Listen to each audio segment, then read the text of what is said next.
C'est la commissaire Sylvie Lacerte qui m'a approchée il y a presque 2 ans maintenant pour faire une première exposition solo dans un musée canadien. Donc, c'est ça, j'étais absolument emballée et excitée par cette invitation-là. Elle m'a approchée au moment où j'étais en pleine pré-production d'un long-métrage.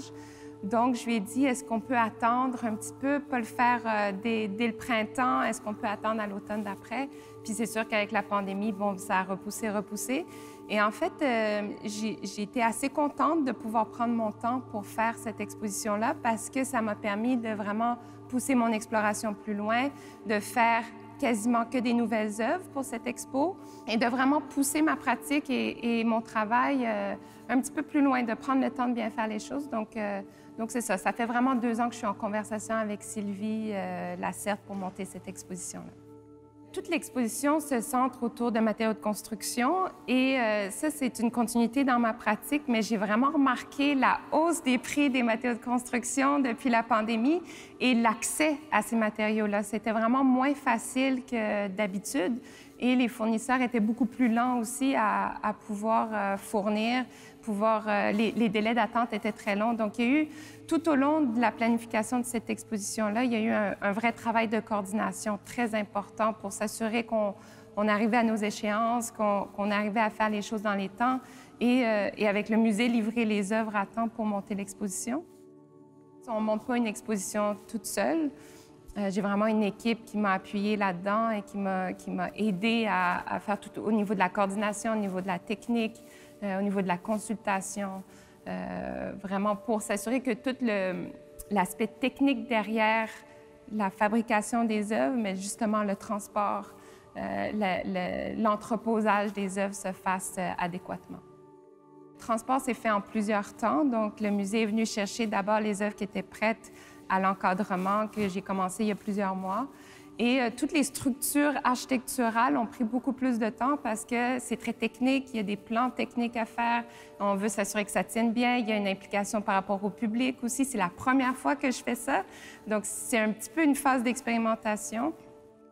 Mais avec le musée, ça s'est super bien passé. On a eu beaucoup de communication pour savoir comment transporter les œuvres adéquatement de mon atelier au musée. C'était difficile parce que les œuvres sortent pas de la porte de l'atelier, donc il a fallu vraiment trouver des façons ingénieuses de faire ça, quasiment emballer les œuvres à l'extérieur de l'atelier pour pouvoir venir les chercher, les transporter dans le monte-charge jusqu'au musée. Puis ça s'est fait vraiment comme ça à la dernière minute. Sylvie Lacerte avait fait un travail incroyable de scénographie, de mise en espace au préalable. On a suivi exactement son plan d'accrochage et ça marche, selon moi, très, très bien. Comment les œuvres dialoguent une entre elles. Je dirais ce qui ressort le plus pour moi de mon expérience au musée, c'est comment c'est agréable de travailler avec des techniciens qui sont professionnels et qui savent ce qu'ils font. Accrocher les œuvres sur les murs, ça a pris 2 jours. C'était vraiment rapide, ça s'est super bien fait. Il y a une grande pièce de Tyvek blanc qui a passé énormément de temps à mon atelier. C'est la première œuvre de l'expo que j'ai faite quand j'ai su que j'allais avoir cette exposition-là. Et elle s'est faite au courant de l'hiver dernier.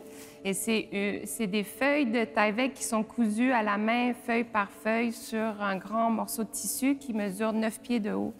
Et cette œuvre-là, parce qu'il fallait l'entreposer, il n'y avait pas de place chez l'encadreur ou même ici. Donc, elle est restée couchée longtemps à mon atelier sous des feuilles, sous des plastiques, pour éviter que la poussière s'infiltre, etc.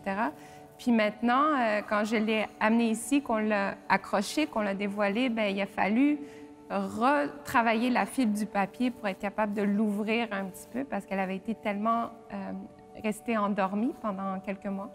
Donc c'est une œuvre qui va devenir vivante. J'ai l'impression qu'elle va se déployer tout au long de l'exposition, puis qu'elle va changer au fur et à mesure que le public va passer devant.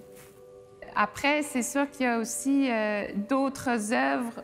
Par exemple, je présente des sacs de sable. Des fois, on a des idées qui nous viennent en tête, puis on ne sait pas trop pourquoi, c'est des flashs d'idées. Puis ces idées-là restent, elles restent, et puis on continue à y penser, elles continuent à grandir. Puis je me dis, si elles sont encore là après quelques semaines, c'est qu'il faut y aller, il faut le faire, il faut aller jusqu'au bout de cette idée-là. pas plus tard que la semaine dernière, je suis partie sur la réserve avec un Jeep, aller chercher le sable, le ramener à l'atelier, l'étendre partout dans l'atelier pour le faire sécher. Donc, ça ressemblait vraiment à un beach party, là, vraiment une plage, mais s'assurer que le sable soit bien nettoyé, passer au peigne fin, le sécher pour pouvoir après ensuite le ramener au musée. Et puis tout ça à la dernière minute comme ça. J'ai fait une œuvre qui est faite avec de la moisissure et qui n'est pas encore arrivée, en fait, qui est partie de mon atelier ce matin et qui est arrivée aujourd'hui, qu'on n'a pas encore déballée. J'ai assez hâte de voir comment les conservateurs vont réagir par rapport à cette œuvre-là. C'est une œuvre qui a grandi pendant 2 mois en incubateur, qui vraiment, c'est la moisissure qui vient faire des designs sur du gypse et qu'on a été obligé de tuer pour qu'elle finisse sa colonisation et qu'elle soit donc non toxique pour le public. Mais bon, maintenant, elle est sous des cloches de plexiglas. On va voir comment les conservateurs réagissent avec ça. Moi, j'ai envie d'apprendre aussi comment une œuvre comme ça peut perdurer dans le temps. Parce qu'encore une fois, c'est une idée que j'ai eue, puis là, bien, ça se concrétise et puis j'expérimente tout en faisant l'exposition.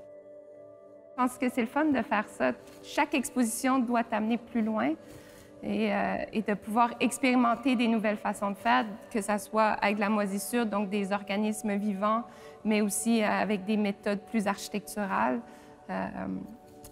C'est un risque à prendre, puis on le fait, puis on est un peu à la veille du vernissage, donc on ne peut plus retourner en arrière maintenant. Le titre Ningamene, c'est un mot en Anishinaabe-Mowen qui m'a été donné par Sheldon McGregor, qui est un ami. La traduction littérale, c'est « je te le donne », mais c'est le mot qu'on utilise pour dire promesse en Anishinaabe-Mowen. Pour moi, c'est un titre qui a un double sens. C'est bien sûr la promesse du gouvernement canadien envers les communautés des Premières Nations et toute la crise du logement qui se passe dans les communautés, mais c'est aussi une promesse d'un avenir meilleur. C'est une promesse de s'élever, que nos voix s'élèvent. Donc, c'est aussi un tournant vers l'espoir. Je voulais que l'exposition soit pas seulement ancrée dans une cause sociale et dénoncer quelque chose, mais aussi puisse porter un petit peu d'espoir pour la suite.